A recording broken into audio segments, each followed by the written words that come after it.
Esta es la mañana en el continente americano. Cuando atardece en Europa y cae la noche en Asia.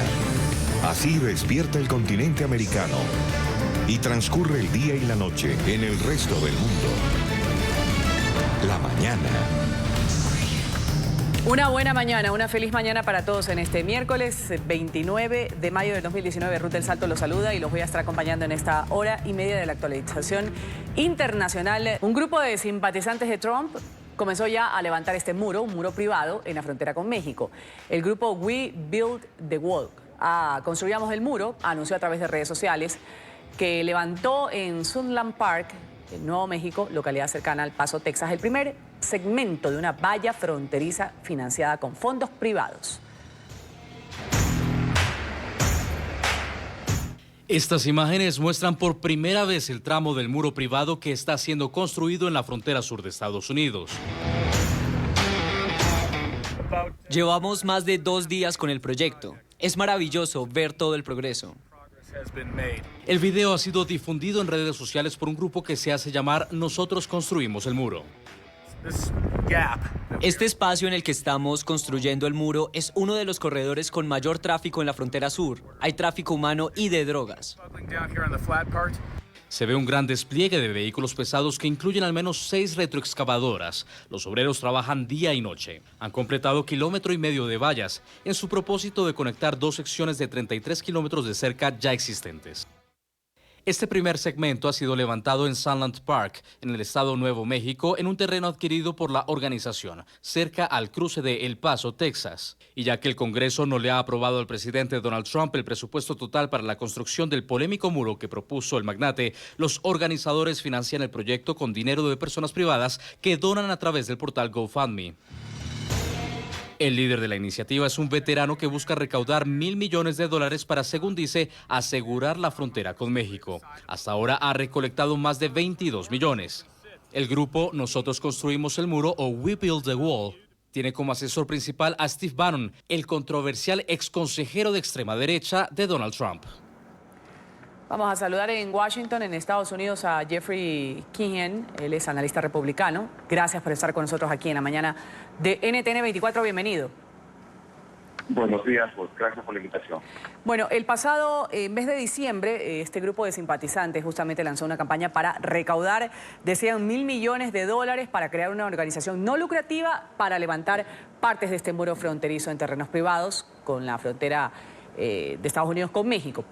La pregunta es, ¿quién autoriza levantar esta valla o son simplemente los simpatizantes de Donald Trump que deciden aquí lo voy a levantar y lo levanto? ¿A quién le compete esta zona de frontera? No necesita solicitar ninguna organización de gobierno, de un gobierno local, o bueno, quizás tenga que solicitar una licencia del gobierno local, pero la valla se está construyendo en terrenos privados y ellos tienen el derecho a hacerlo. Entonces, no es necesario hacerlo. No es necesario pedir una licencia federal, ¿no? Quizá un permiso de construcción que si han iniciado la construcción ya la deben tener. Sin embargo, hay una polémica en torno a esto. La pequeña población en la que justamente está siendo levantada esta barrera ha emitido una orden de cese de actividades. Ellos están diciendo que se construye la valla en un terreno privado y que ha sido una solicitud que ha llegado con un permiso incompleto. ¿Qué se conoce de eso? No tengo noticias de eso, pero sí que posiblemente necesiten un permiso del gobierno local, puede ser del condado, para hacer la valla, para construir la valla. Entonces, eso es un problema local, netamente local, pero eso se puede solucionar. Es un grupo de ciudadanos privados, son ciudadanos que cansados ante la inacción del Congreso y que gente extraña cruce su propiedad, y tengo entendido de que a veces roban, a veces disparan, a veces se ponen violentos en su afán de cruzar, entrar a los Estados Unidos ilegalmente, y es un tráfico constante de gente que se ha por lo menos triplicado en estos últimos meses. Ahora están diciendo que cruzan la frontera por lo menos unas 300,000 personas cada mes, quizás sea más, porque 300,000 personas son las personas que son registradas de alguna forma, posiblemente sea del doble. Entonces, estos ciudadanos americanos que viven al lado de la frontera han dicho, bueno, si el gobierno no hace nada, yo voy a hacer algo, voy a construir un muro, voy a construir una valla para proteger mi propiedad y proteger mi familia. Yo personalmente no veo absolutamente nada de ilegal, nada de amoral, nada de antiético en esa medida, ¿no? El ciudadano está protegiendo primeramente a ellos y luego al país, ¿no? Que ellos toman eso como una excusa también. Lo que usted nos está diciendo, esta campaña, y que según los promotores que buscan frenar, han dicho la entrada de ilegales al país, a Estados Unidos, ha logrado recaudar hasta el momento $22 millones. En serio le pregunto yo, ¿esta es una forma de frenar con efectividad la migración ilegal? Con efectividad lo dudo, pero sí se puede frenar este tráfico que está creciendo en la frontera con México y exactamente en ese lugar, ¿no? Que es el Paso, Texas, New Mexico, donde la mayoría están la mayoría de cruces de frontera, de cruces ilegales de la frontera. Pero no solamente ese cruce de personas ilegales, vienen acompañadas de drogas, vienen acompañadas de personas de que uno no sabe de dónde vienen, pueden ser terroristas, pueden ser criminales. Entonces, eso es lo que se está tratando de frenar. Que se vaya a frenar toda la inmigración ilegal, lo dudo. Estados Unidos es un país que tiene mucho éxito y continúa trayendo muchas personas alrededor del mundo. Bueno, si hacemos una pregunta, ¿quién quiere venir a vivir aquí? Yo creo que 80 o 60% de la población global lo va a decir, ahí no estoy exagerando. Entonces, hay que buscar una forma de que la inmigración a los Estados Unidos sea de una forma legal y ordenada. Eso es lo que nosotros queremos. El presidente Trump no está en contra de la inmigración, no está en contra del inmigrante que está aquí ya. Él está en contra de la inmigración ilegal que en estos momentos está fuera de control y sigue aumentando. Eso sí se tiene que controlar porque trae serias consecuencias a la economía del país y a los Estados Unidos, a la cultura, a la moral y a la ética. Muchos imperios, incluyendo el Imperio Romano, que fue abajo caído por la inmigración de las tribus bárbaras. Y lo mismo está sucediendo en Sudamérica, y eso tú lo sabes, con la diáspora venezolana, que en muchas ciudades de Colombia, de Ecuador, de Perú y de Brasil está incontrolable y tiene consecuencias para la población local. Ahora, el presidente Trump, que era su promesa de campaña, cuando pues ya llegó a la Casa Blanca, siempre se ha manifestado a favor de levantar este muro. No ha podido hacerlo porque el Congreso efectivamente no le ha otorgado estos $5.700 millones que ha pedido. ¿Usted cree que el mandatario va a seguir insistiendo en que es necesario esto para parar ciertos delitos como los que usted ha puesto sobre la mesa ahora? No solo el hecho de la entrada de personas irregularmente, sino también, como lo ha manifestado, el paso de drogas y otras cosas.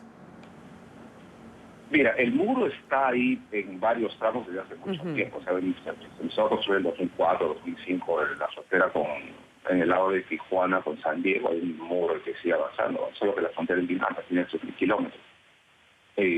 Ahora, esta es una promesa de campaña y hasta el momento el presidente Trump, todas las promesas que ha hecho antes de ganar las elecciones las ha cumplido, cosa bien extraña en un político.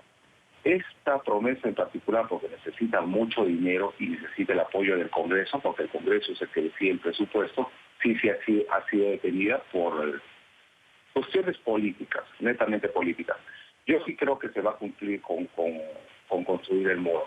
Ahora, nuevamente te digo, que vaya a eliminar el tráfico de personas en un 100% no va a suceder, pero sí va a ser una forma, un deterrente, una forma de detener el tráfico de personas, el tráfico de drogas.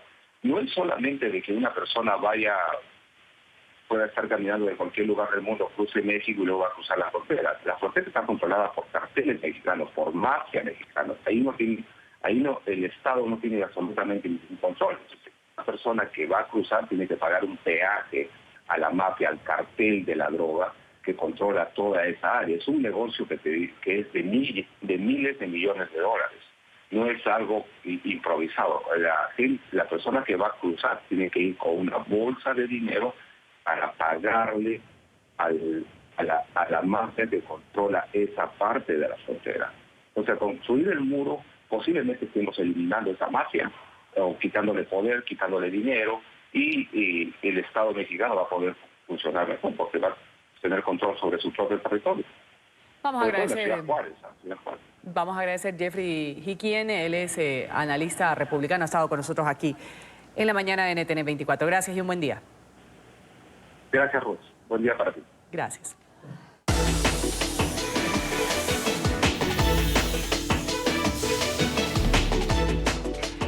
Los periodistas de NTN 24 en Miami, en Nueva York y en Washington ya están con la agenda informativa de lo que es noticia en este miércoles en la Unión Americana. El Consejo Permanente de la Organización de los Estados Americanos va a celebrar una sesión ordinaria para hablar sobre el desplazamiento forzado en la región. En Washington el tema lo desarrolla Emiliana Molina. Emiliana, un buen día. ¿Qué tal? Muy buenos días. Pues esta sesión ordinaria inicia a las 10 de la mañana puntual, hora local aquí de Washington. Entre los temas sobre la mesa también está recibir una presentación sobre la situación de la salud en Venezuela a cargo del doctor Julio Castro y el impacto regional del envío del barco USNS Comfort para apoyar a decenas de migrantes con necesidades médicas. Esta presentación la hará el capitán William Schouten, mientras se coordinan los esfuerzos para enviar nuevamente el buque hospital a países en Latinoamérica y el Caribe. La sesión ocurre en la misma semana que el secretario general de la Organización de Estados Americanos, Luis Almagro, está en Medellín y que desde allí asegura que espera que en la Asamblea General número 49 del organismo, que se celebrará en junio en esa ciudad colombiana, se planteen soluciones políticas para la crisis en el país andino. Mientras tanto, en Venezuela, el gobierno en disputa de Nicolás Maduro frenó nuevamente este martes y este miércoles por cuarta semana consecutiva el acceso a los trabajadores y miembros de la prensa a la sede de la Asamblea Nacional en Venezuela y continúa con sus esfuerzos de represión. Esta es toda la información que tenemos en directo desde Washington. Ruth, regreso con ustedes. Gracias a Emiliana por ese reporte desde la capital estadounidense. El cabecilla del cártel de Sinaloa, uno de ellos ha sido extraditado desde México a Estados Unidos, va a comparecer hoy ante un tribunal en Texas para enfrentar cargos de asociación ilícita. Hablamos de José Antonio Torres Marrufo, conocido como el Jaguar. Él fue uno de los 24 miembros del cártel de Sinaloa acusados por un gran jurado en el 2012, incluido su líder, Joaquín El Chapo Guzmán, quien fue declarado culpable de traficar toneladas de drogas hacia Estados Unidos tras un juicio de 11 semanas. La noticia enseguida desde Nueva York con Alejandro Rincón. Alejandro, buen miércoles.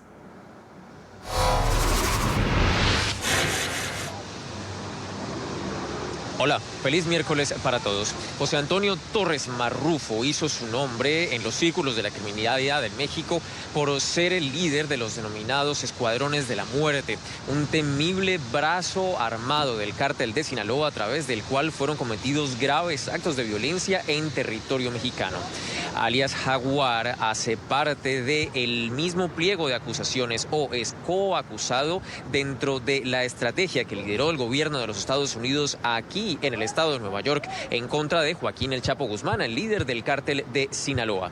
De acuerdo con lo previsto por las autoridades estadounidenses, él enfrentará, sin embargo, cargos por extorsión, pero también porque se considera está detrás de graves actos de violencia, o por lo menos se considera que sería la persona responsable de intentar secuestrar y asesinar a 3 ciudadanos de los Estados Unidos. El agente de la DEA a cargo de ese proceso de extradición entregó la siguiente reacción a través de un comunicado sobre la extradición desde México a la Unión Americana. Vean. A través de la cercana y constante cooperación con nuestros aliados en México, estamos llevando a los líderes del cartel ante la justicia. Esta extradición envía un mensaje a esos líderes de que los perseguimos sin descanso, sin importar dónde estén. Torres Marrufo, quien también es conocido en México como el traidor del cártel de Juárez, dado que dio la espalda a esa organización criminal para empezar a delinquir, pero de la mano de El Chapo Guzmán en el cártel de Sinaloa, enfrenta la posibilidad de pasar el resto de sus días en prisión en caso de que sea declarado culpable de todos los delitos que le imputa el gobierno de los Estados Unidos al fin de su proceso en el estado de Texas.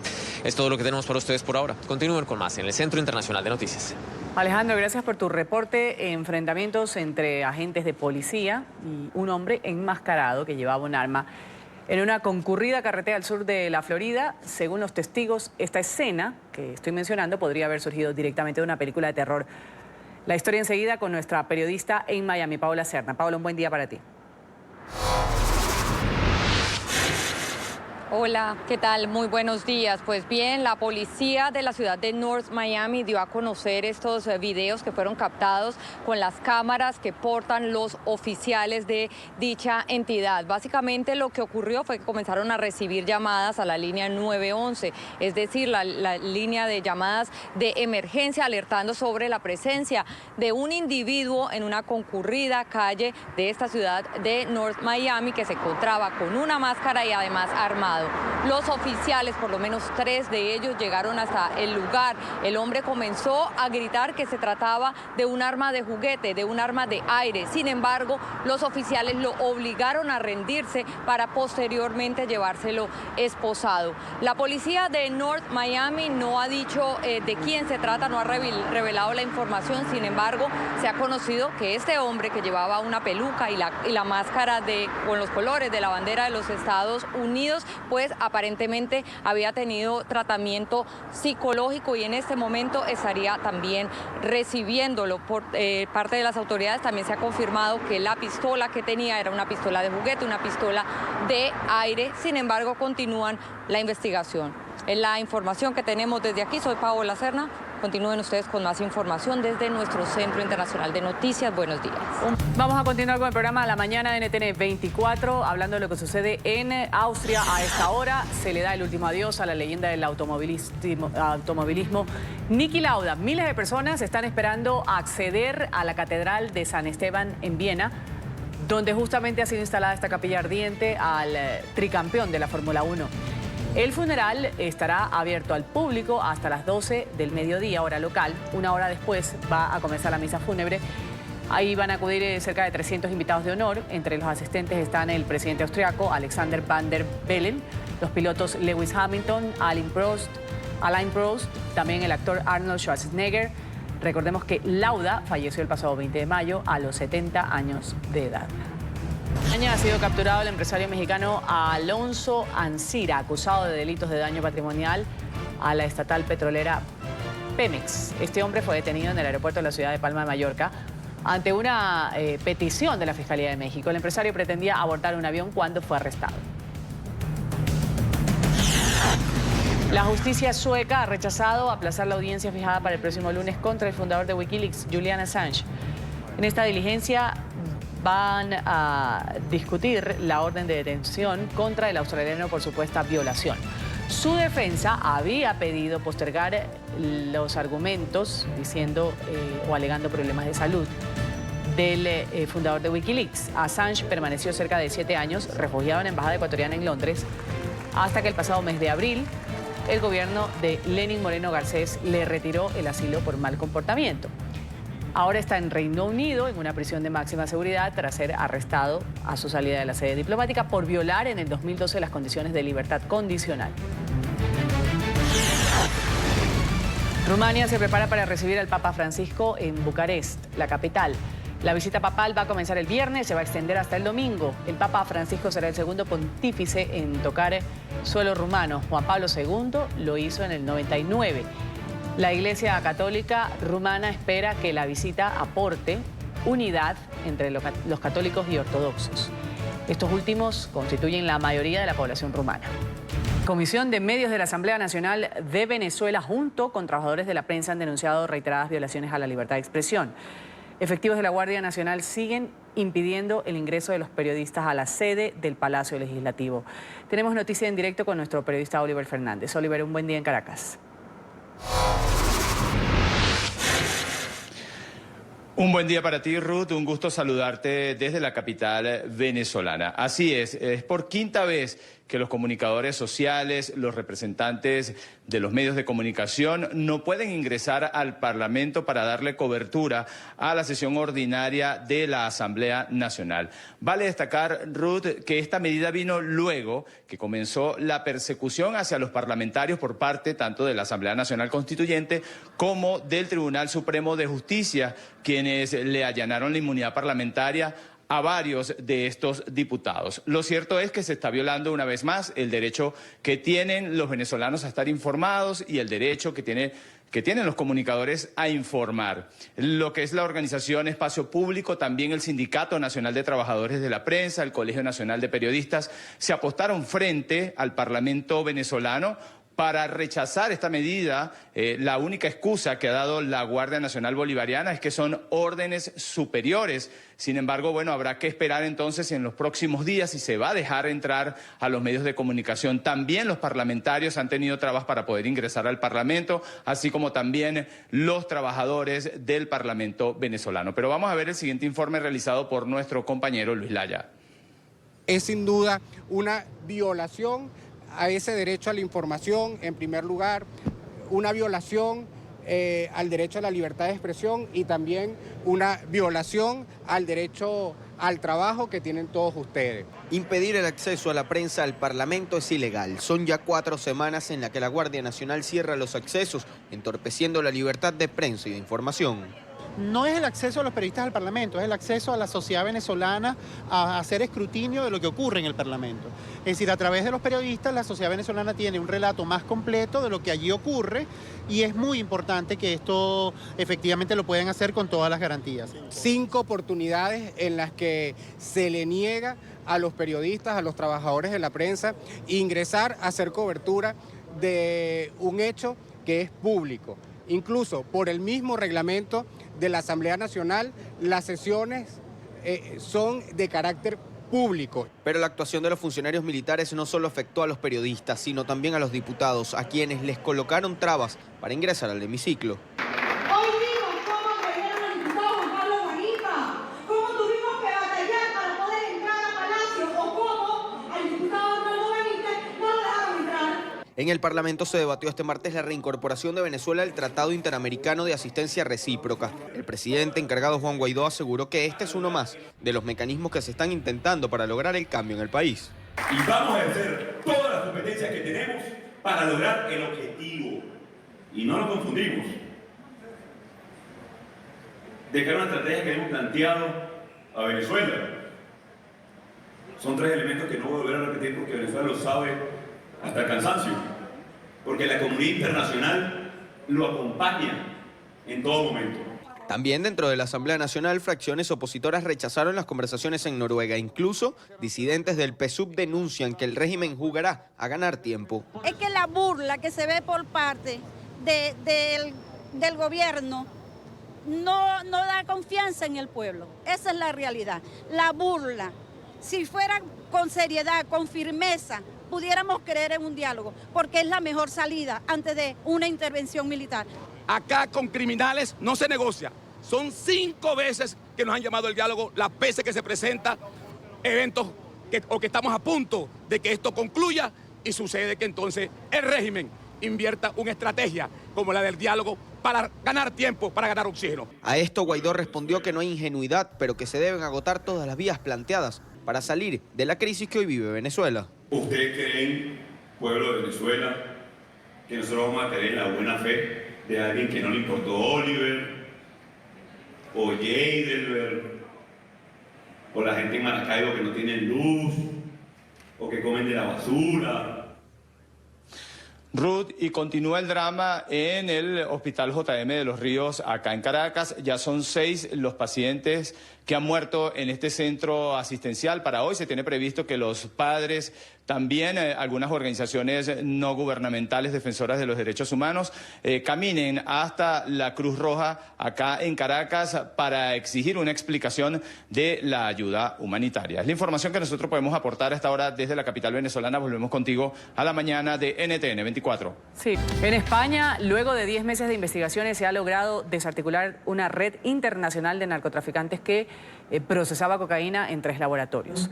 En este operativo han sido capturados 12 personas, la mayoría de ellos de nacionalidad colombiana. La noticia a esta hora la tiene en Madrid Marcelo Moncayo. Marcelo, un buen día. Hola, ¿qué tal? Un cordial saludo para todos ustedes en la mañana, amigos televidentes. De este día muy temprano aquí en la Comandancia General de la Policía de España se informó sobre la desarticulación de una red internacional de narcotraficantes que administraba 3 laboratorios de procesamiento de cocaína aquí en España, considerados según la policía los más grandes encontrados hasta este momento en este país. Solo uno de esos laboratorios tenía la capacidad de producir alrededor de 500 kilos de cocaína al mes. Este material era traído por distintas maneras por vía marítima a través de unos productos plásticos que, mezclados con la cocaína, eran casi indetectables para los canes utilizados por la policía. De las personas capturadas, que en total fueron 12, 11 de ellas son de nacionalidad colombiana. Escuchemos a uno de los representantes de la policía dando algunos detalles sobre este operativo. Y a través de los distintos laboratorios, según la partida de cocaína que fuera, la importancia de la misma, ellos lo destinaban a un laboratorio u a otro dentro de una gran medida de seguridad con el fin de extraer el clorhidrato de cocaína. Una vez que lo tenían extraído, lo volvían a devolver a la organización que se lo había suministrado y esta procedía a su distribución en el territorio nacional o a su posterior exportación al resto de Europa. Eso es PET de plástico, son virutas de plástico reciclado, con lo cual el origen o la finalidad del mismo es para hacer botellas de plástico y envases reciclando este producto.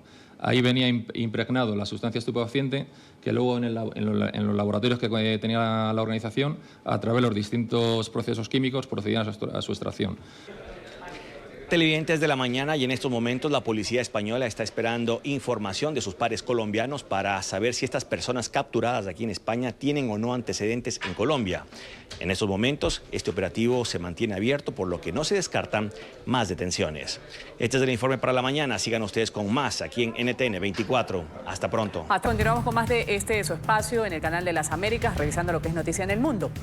Vamos a hablar de Argentina, que ha amanecido paralizada por quinta huelga general en protesta a las políticas de Mauricio Macri. A la medianoche, la Confederación General del Trabajo inició la medida de rechazo a esta crisis económica marcada por la alta inflación, el crecimiento del desempleo y también la pobreza. Las principales ciudades amanecieron sin transporte público, sin clases en los colegios y universidades, bancos cerrados, servicios de salud limitados. Tampoco hay vuelos nacionales e internacionales desde o hacia los más importantes aeropuertos del país. En ciudades como Buenos Aires, Rosario y Córdoba ya se registran manifestaciones, despliegue también de fuerzas de seguridad. Esta huelga tiene lugar en medio de las campañas de cara a las elecciones presidenciales y legislativas del 27 de octubre. Continúa la polémica por el muro privado que está siendo levantado en los límites entre Estados Unidos y México para, según dicen sus constructores, garantizar la seguridad fronteriza. Sunland Park, la pequeña población en la que está siendo erigida la barrera en el estado de Nuevo México, ha emitido una orden de cese de actividades. Aseguran que la compañía que construye esta valla en un terreno privado presentó una solicitud de permiso incompleta. La firma dijo, sin embargo, que cumplía con todos los requisitos. Una persona muerta y 10 heridas. Este es el saldo parcial que dejan los tornados que azotaron en las últimas horas el estado de Ohio. La víctima mortal es fue un hombre de 81 años cuyo vehículo chocó contra una vivienda tras ser arrastrado por los fuertes vientos. El sistema de tormentas deja millonarios daños en Ohio, en Kansas e Indiana. De acuerdo con el Servicio Nacional de Meteorología, más de 300 tornados han azotado el medio oeste de Estados Unidos en las últimas 2 semanas.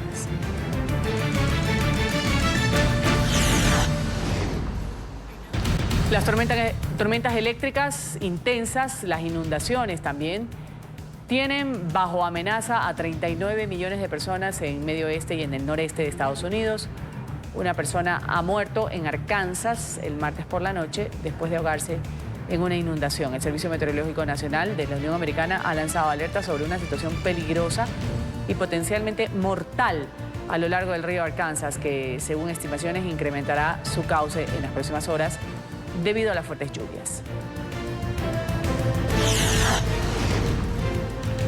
Por primera vez en casi 4 años, el Banco Central de Venezuela está publicando datos económicos y las cifras no son nada alentadoras. La inflación ha superado el 130.000% durante el 2018, mientras que el Producto Interno Bruto se contrajo 22.5% durante el último trimestre del mismo año. Los datos que rompen el silencio informativo confirman el proceso de hiperinflación que atraviesa Venezuela. Sin embargo, la Asamblea Nacional, que controla el presidente interino Juan Guaidó, estima que la inflación ha cerrado en el 2018 en cerca de 1.700.000%. 13 veces más de lo que está asegurando el Banco Central del régimen madurista. Sin coalición para gobernar, así se encuentra el primer ministro israelí Benjamin Netanyahu a 12 horas de expirar este plazo para formar el Ejecutivo, sin dar la opción a la oposición para tener la mayoría. Netanyahu no ha logrado un consenso con el exministro Avigdor Lieberman, y quien es fundamental para consolidar el Parlamento. Los diputados han comenzado ya a debatir la ley de disolución de la Cámara, que se aprobó en lectura preliminar. Esta medida se va a votar en segunda y en tercera lectura a lo largo de esta tarde. Si se disuelve el Parlamento, se convocarán nuevos comicios generales para el próximo 17 de septiembre, lo que supondría la primera vez que debería repetirse el voto en la historia del país. El exministro de Exteriores del Reino Unido, Boris Johnson, va a tener que comparecer ante un tribunal. El exfuncionario favorito a suceder a la primera ministra Theresa May es acusado de haber mentido durante la campaña del Brexit. Johnson habría afirmado que su país asignaba a la Unión Europea 350 millones de libras esterlinas semanales. La denuncia fue presentada por el activista Marcus Ball, quien ha argumentado que Johnson tuvo una mala conducta al persuadir a cientos de votantes del referéndum del 2016 con esa afirmación. El también exalcalde de Londres va a ser llamado ante una corte para una audiencia preliminar y posteriormente el caso va a ser remitido a un tribunal para ser juzgado. El Papa Francisco ha estampado su firma en una motocicleta Harley Davidson y una pelota de fútbol. Lo hizo el día de hoy en la tradicional audiencia de los miércoles en la Plaza San Pedro en el Vaticano. Ahí el Papa saludó y bromeó con miembros del equipo de fútbol, de seminaristas romanos y un grupo de motociclistas alemanes. Los futbolistas le regalaron al Papa el bracelete de capitán de los harlistas. Le han ofrecido también su chaleco con el nombre.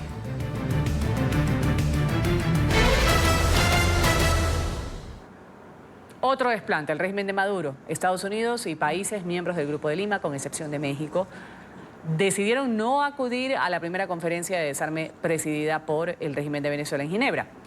Los diplomáticos aseguraron que la presencia de Jorge Valero como representante del madurismo carece de legitimidad y sus decisiones no van a ser consideradas. El embajador de la Unión Americana en el evento, Robert Good, ahí en pantalla, aseguró que Maduro ni sus representantes carecen de legitimidad. La postura de estos gobiernos ha sido criticada por Rusia y por Siria también. Rechazo contundente al régimen de Nicolás Maduro. Venezuela preside desde este martes la conferencia de desarme de Ginebra. Jorge Valero, representante del régimen en el foro, vivió el desplante de países como Estados Unidos, Israel y los miembros del Grupo de Lima que no reconocen a Maduro como presidente legítimo. Los diplomáticos no asistieron al lugar.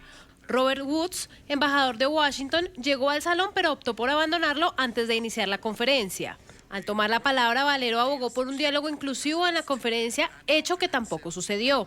Hemos recibido solicitudes de derecho a palabra y la primera delegación que lo ha hecho ha sido la delegación de Estados Unidos y respetuosamente le cedemos la palabra. Observa la presidencia que no se encuentra presente el distinguido embajador de Estados Unidos, por lo tanto pasamos a darle la palabra a los siguientes oradores. El representante estadounidense aseguró que la presencia de representantes del régimen va en contra de los valores bajo los cuales se estableció el órgano. Desafortunadamente, esta es la realidad a la que nos enfrentamos aquí. Tenemos que tratar de hacer lo que podamos para evitar que este tipo de estados presidan los organismos internacionales. Independientemente de lo que se decida, no tiene absolutamente ninguna legitimidad porque es un régimen ilegítimo. Un representante de Juan Guaidó, el presidente interino, debería estar en este cuerpo, debería estar sentado en esta silla en este momento. Y esperamos que pronto haya un representante de Juan Guaidó sentado aquí. El régimen de Maduro en esencia está muerto, simplemente no quiere irse. Debe abandonar esa silla y permitir que el gobierno correcto y legítimo tome asiento en esta Cámara. Cualquier acto que introduzca turbulencias políticas en el trabajo de la conferencia de desarme socava estos objetivos y proyectos sobre cualquier posibilidad de lograr un compromiso. A este respecto, los pasos tomados por las delegaciones de los Estados Unidos y de los países del Grupo de Lima son de gran pesar para nosotros. Entre tanto, Valero, al notar la ausencia de varios gobiernos en la sala, aseguró que se están vulnerando los trabajos del foro, posición que fue apoyada por el embajador ruso. Cualquier acto que introduzca turbulencias políticas en el trabajo de la conferencia de desarme socava estos objetivos y proyectos sobre cualquier posibilidad de lograr un compromiso. A este respecto, los pasos tomados por las delegaciones de los Estados Unidos y de los países del Grupo de Lima son de gran pesar para nosotros. Las delegaciones que no asistieron al foro aseguraron que el boicot contra los representantes maduristas se mantendrá hasta el 23 de junio, cuando culmine la presidencia temporal. Vamos a saludar en Asunción, Paraguay, a Eladio Loaizaga, él es exministro de Relaciones Exteriores. Un buen día, bienvenido a la mañana de NTN 24. Muy buenos días, Ruth, muy buenos días a la mañana de NTN 24 y a todos los televidentes, no solo en la región, sino fuera de la región, porque así alcanzan ustedes. Exministro, hemos visto en algunos escenarios estos desplantes que se dan a los representantes del madurismo. Y la pregunta es aquí, ¿sirve de algo, a más de ser una protesta de alto nivel, además en entornos con visibilidad? El hecho de decir, por ejemplo, ahí veíamos al embajador de Estados Unidos, se levantó de la sesión en Ginebra y dijo, pues es que así de ilegítimo es el régimen de Maduro en Venezuela como su representante fuera de Venezuela. Bueno, yo creo que antes que un desplante más bien es una demostración en un foro tan importante como es esta conferencia de desarme, de que el señor Valero, el embajador Valero, que dicho sea de paso fue mi colega un tiempo en Nueva York, quien conozco, no representa no tiene la legitimidad de la representación venezolana para estar presidiendo una conferencia tan importante. Así lo han hecho el Grupo de Lima. Y es una demostración más de que efectivamente el expresidente, así podríamos llamarlo, Maduro, quien ejerce hoy una usurpación en el poder, no es reconocido por lo menos por un grupo importante de países de la región que están conformados en el Grupo de Lima y otros países de otras regiones, ¿verdad? De la Unión Europea, Estados Unidos, y generalmente también es importante señalar que es utilizado este espacio por el ex régimen de Maduro para seguir con su contestación al reclamo que existe de la comunidad democrática con respecto a lo que sucede. Señor Loaizaga, hablando ahora de lo que ha sucedido en la ONU, en Ginebra, en esta conferencia de desarme, la pregunta aquí es, ¿son escenarios propicios para promover matices de opinión, por ejemplo, con respecto al régimen de Maduro, contra un régimen? La pregunta es, ¿no vulnera esto un trabajo específico a lo que van estos representantes de los países y el objetivo real de estos foros? Bueno, efectivamente tiene sus consecuencias, pero también tiene la consecuencia que esté presidiendo una persona que no es reconocido por un grupo de países como representante legítimo del Estado de Venezuela.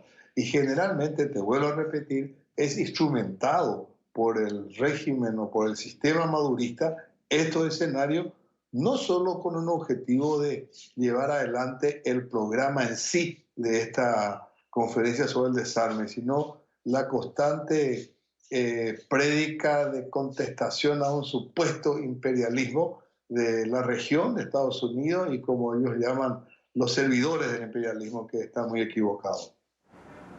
Vamos a agradecer a Eladio Loaizaga, el exministro de Relaciones Exteriores, ha estado con nosotros desde Paraguay, deseándole un buen miércoles. Gracias por estar con nosotros. Igualmente para vos, Rudy, y para todos. Gracias por esta conversación. Gracias. A ver o encontrarnos al mediodía con más información. Gracias a ustedes por su sintonía con la mañana de NTN 24. Enseguida quédese